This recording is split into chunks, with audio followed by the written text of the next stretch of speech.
ನಮಸ್ಕಾರ. ನಿಮ್ಮನ್ನ ಯಾರಾದರೂ ತುಂಬಾನೇ ಚೆನ್ನಾಗಿ ಮಾತಾಡಿಸಿ ಇದ್ದಕ್ಕಿದ್ದಂಗೆ ನಿಮ್ಮ ಹತ್ರ ಮಾತಾಡೋದನ್ನ ನಿಲ್ಲಿಸ್ಬಿಟ್ರ? ಒಂದು ಕಾಲದಲ್ಲಿ ನಿಮಗೆ ಆ ವ್ಯಕ್ತಿಗೆ ಅದ್ಭುತವಾದ ಒಂದು ರಿಲೇಶನ್ಶಿಪ್ ಇತ್ತು. ಇದ್ದಕ್ಕಿದ್ದ ಹಾಗೆ ಆ ವ್ಯಕ್ತಿ ನಿಮ್ಮನ್ನ ಬ್ಲಾಕ್ ಮಾಡಿದ್ದಾರೆ.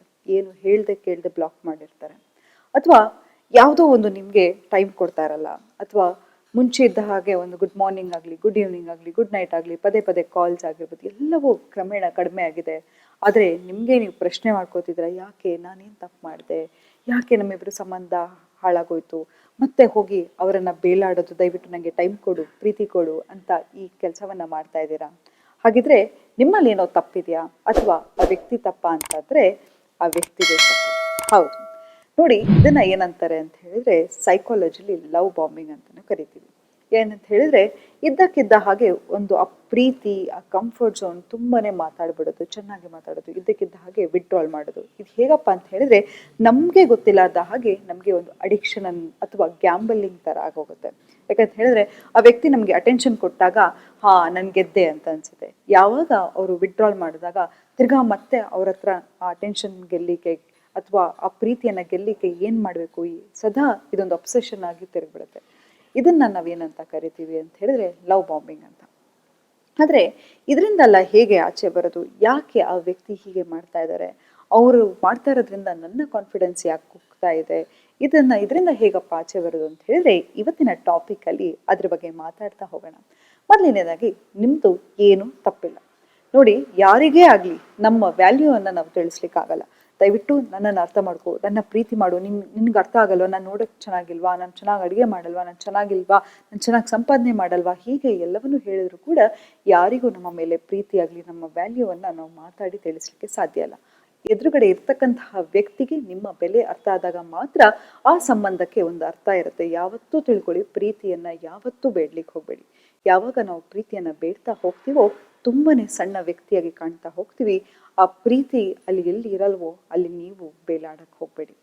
ಮೊದಲನೇದಾಗಿ ಒಂದೇನಂತ ಹೇಳಿದ್ರೆ, ಇಂತಹ ಸಂಬಂಧದಿಂದ ಮೊದಲನೇದಾಗಿ ನಿಮ್ಗೆ ಯಾವಾಗ ಆ ವ್ಯಕ್ತಿ ಏನು ಎಫರ್ಟ್ ಹಾಕ್ತಾ ಇಲ್ಲ, ನನಗೆ ಬೇಕಾದ ಅಟೆನ್ಷನ್ ಅನ್ನ ಕೊಡ್ತಾ ಇಲ್ಲ, ಬೇರೆ ಮಿನಿಮಮ್ಗೂ ನಾನು ಬೇಡಬೇಕು ಅಂತ ಹೇಳಿದ್ರೆ ಖಂಡಿತವಾಗ್ಲೂ ಸುಮ್ಮನೆ ಆಗ್ಬಿಡಿ. ಯಾವುದೇ ರೀತಿ ಎಫರ್ಟ್ ಮಾಡಕ್ಕೆ ಹೋಗ್ಬೇಡಿ. ಅವ್ರು ಫೋನ್ ಮಾಡಿದಾಗ ಮಾತಾಡಿ, ಆಚೆ ಸಿಕ್ಕಬೇಕು ಅಂತ ಹೇಳಿದಾಗ ಮೀಟ್ ಮಾಡಿ. ಅದು ಬಿಟ್ಟು ನೀವು ಎಫರ್ಟ್ ಹಾಕೋದನ್ನು ನಿಲ್ಲಿಸ್ಬಿಡಿ.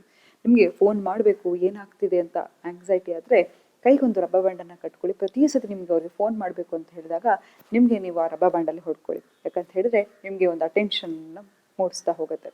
ಇಲ್ಲ ಅಂತ ಹೇಳಿದ್ರೆ ನಿಮ್ಮ ಫ್ರೆಂಡ್ಸ್ ಹತ್ರ ಡಿಸ್ಕಸ್ ಮಾಡಿ. ನೋಡೇ ನಾನು ಯಾವುದೇ ಕಾರಣಕ್ಕೆ ಅಥವಾ ನಾನು ಯಾವುದೇ ಕಾರಣಕ್ಕೆ ಅವಳಿಗೆ ಕಾಲ್ ಮಾಡಬೇಕು, ಅವನಿಗೆ ಕಾಲ್ ಮಾಡಬೇಕು ಅಂತ ಹೇಳಿದ್ರೆ ನೀನು ಪರ್ಮಿಷನ್ ತೊಗೊಂಡೇ ಮಾಡಬೇಕು, ಇಲ್ಲಂದಿದ್ರೆ ನಾನು ಮಾಡಲ್ಲ ಅಂತ. ಯಾಕಂತ ಹೇಳಿದ್ರೆ ಯಾರಾದರೂ ಪ್ರತಿ ಸತಿ ನಿಮ್ಗೆ ಎಚ್ಚರಿಸ್ತಾ ಇದ್ದಾಗ ನಿಮ್ಮ ಬೆಲೆ ನಿಮಗೆ ಗೊತ್ತಾಗ್ತಾ ಹೋಗುತ್ತೆ. ಹಾಗಾಗಿ ಪ್ರತಿ ಸತಿ ನಿಮಗೆ ಆ ವ್ಯಕ್ತಿಗೆ ಫೋನ್ ಮಾಡಬೇಕು ಅಥವಾ ಹೋಗಬೇಕು ಅನಿಸಿದಾಗ ಅಂತ ಅರ್ಥ ಮಾಡ್ಕೊಳ್ಳಿ. ಮತ್ತೆ ನಿಜವಾಗ್ಲೂ ಇನ್ನೊಂದು ಹೇಳ್ತೀನಿ ಆ ವ್ಯಕ್ತಿಯ ಸೈಕಾಲಜಿ ಬಗ್ಗೆ. ನೋಡಿ, ಈ ಸೈಕೋಪಾತ್ಗಳಾಗಿರ್ಬೋದು, ನಾರ್ಸಿಸಿಸ್ಟ್ ಆಗಿರ್ಬೋದು, ಅವರೆಲ್ಲ ಸ್ಮಾಲ್ ಟೈಮ್ ಗ್ರಾಟಿಫಿಕೇಶನ್ ಅನ್ನು ನೋಡ್ತಾರೆ. ಈಗ ನಂಗೆ ಅದನ್ನ ಕೇಳಿದ್ರೇನೆ ಸೆಟ್ ಬರುತ್ತೆ. ಏನಪ್ಪಾ ಅಂತ ಹೇಳಿದ್ರೆ ಒನ್ ನೈಟ್ ಸ್ಟ್ಯಾಂಡ್ ಅಂತ ಇರ್ಬೋದು, ಅಥವಾ ಯಾವುದೋ ಒಂದು ಫ್ರೆಂಡ್ಸ್ ವಿತ್ ಬೆನಿಫಿಟ್ಸ್ ಆಗಿರ್ಬೋದು, ಅಥವಾ ಮತ್ತೊಂದು ಮಗದೊಂದಾಗಿರ್ಬೋದು, ಮನುಷ್ಯತ್ವ ಕಳ್ಕೊಂಡು, ಮನುಷ್ಯನ ಬೇಸಿಕ್ ವ್ಯಾಲ್ಯೂವನ್ನು ಕಳ್ಕೊಂಡು ನಾವು ಎಲ್ಲಿಗೆ ಹೋಗ್ತಿದ್ದೀವೋ ನಮಗೆ ಗೊತ್ತಿಲ್ಲ. ಯಾಕಂತ ಹೇಳಿದ್ರೆ ಮನುಷ್ಯನಿಗೆ ಎಮೋಷನ್ಸ್ ಅನ್ನೋದು ತುಂಬಾನೇ ಮುಖ್ಯ. ಯಾಕಂತ ಹೇಳಿದ್ರೆ ಪ್ರಾಣಿಗಳು ಕೂಡ ತಮ್ಮ ಎಮೋಷನ್ಸ್ ಅನ್ನ ತೋರಿಸುತ್ತೆ. ಆದ್ರೆ ಮನುಷ್ಯನಿಗೆ ವಾಕ್ಚಾತುರ್ಯ ಇದೆ, ತಮ್ಮ ಭಾವನೆಯನ್ನ ಹೇಳ್ಕೊಳ್ಬೋದು. ಆದ್ರೆ ನಾವು ಭಾವನೆ ಇಲ್ಲದ ರೀತಿ ಬದಲಾಗ್ತಾ ಹೋಗ್ತಿದೀವಿ. ಒಬ್ಬ ಮನುಷ್ಯನಿಗೆ ಹರ್ಟ್ ಆಗುತ್ತೆ, ನಾನು ಆ ಪ್ರೀತಿಯಲ್ಲಿ ಆಟ ಆಡಬಾರ್ದು ಅನ್ನೋ ಬೇರೆ ಮಿನಿಮಮ್ ಕಾಮನ್ ಸೆನ್ಸು ಇಲ್ಲದೆ, ಅಥವಾ ಮನುಷ್ಯತ್ವವನ್ನೇ ಕಳ್ಕೊಂಡಿರೋರ ಜೊತೆ ಖಂಡಿತವಾಗ್ಲೂ ನೀವಿರ್ಬೇಕಾ? ನಿಮ್ಗೆ ನೀವು ಪ್ರಶ್ನೆ ಮಾಡ್ಕೊಳ್ಳಿ. ನಿಮ್ಮ ಮಕ್ಕಳು ಆ ರೀತಿಯಲ್ಲಿ ಇದ್ದಿದ್ದ, ಅಥವಾ ನಿಮ್ಮ ಸ್ಥಾನದಲ್ಲಿ ಬೇರೆ ನಿಮ್ಮ ಫ್ರೆಂಡ್ಸ್ ಇದ್ದಿದ್ರೆ ಅವರನ್ನ ಇಂತಹ ಸಂಬಂಧದಲ್ಲಿ ಇರ್ಲಿಕ್ಕೆ ಬಿಡ್ತಿದ್ರಾ?